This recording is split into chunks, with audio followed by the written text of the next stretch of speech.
Matamshi ya waziri mkuu wa Israeli Benjamin Netanyahu siku ya Jumatatu yaliyopendekeza kumuua kiongozi mkuu wa Irani Ayatollah Ali Khamenei ya kwamba anaweza kumaliza mzozo unaoendelea yameleta gumzo kimataifa na kuzua maswali mengi ya nini hasa utakuwa mwisho wa uhasama kati ya nchi hizo mbili. Katika majadiliano ya dakika 20 na chombo cha habari cha ABC, Netanyahu alisema kwamba kuuawa kwa kiongozi mkuu wa Iran Ali Khamenei kutamaliza mzozo unaoendelea kati ya Tehran na Tel Aviv kwa sasa, na kwamba haitazidisha mzozo bali itamaliza mzozo, na kusisitiza uchokozi mbaya wa nchi yake wa kuidhalilisha Iran ulikuwa wa haki. Vita vya milele ndivyo Irani inavyotaka, na wanatufikisha kwenye ukingo wa vita vya nyuklia. Kwa hakika kila Israeli inachokifanya ni kuzuia hili na kukomesha uchokozi huu, na tunaweza kufanya hivyo tu kwa kusimama dhidi ya nguvu za uovu.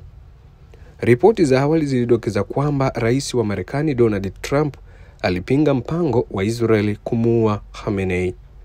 Alipoulizwa kama Israeli itamlenga kiongozi wa Iran, Netanyahu alisema, Israeli tunafanya kile tunachohitaji kufanya. Sitaingia kwa undani, lakini tumelenga wanasayansi wao wakuu wa nyuklia. Alisema hayo Netanyahu. Hayo yanajiri pia huku ripoti ya shambulizi la Israeli la Juni 16 likishamiri kwenye mitandao juu ya shambulizi kwenye shirika la utangazaji la serikali ya Irani jijini Tehran.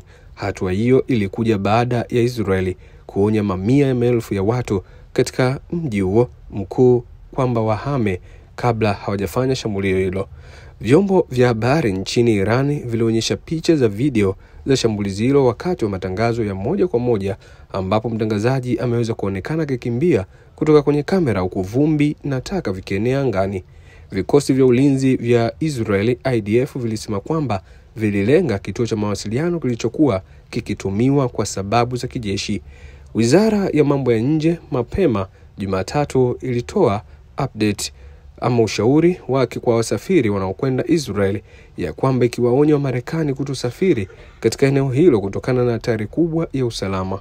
Mvutano umeongezeka tangu Ijumaa wakati Israeli ilipoanzisha mashambulizi yaliyoratibiwa ya anga na ndege zisizo na rubani katika maeneo mengi nchini Irani, vikiwemo vituo vya kijeshi na vya nyuklia, na kusababisha Tehran kuanzisha mashambulizi ya kulipiza kisasi. Mamlaka ya Israel imesema kuwa takriban watu 24 wameuawa na mamia kujeruhiwa katika mashambulizi ya makombora ya Iran tangu Ijumaa.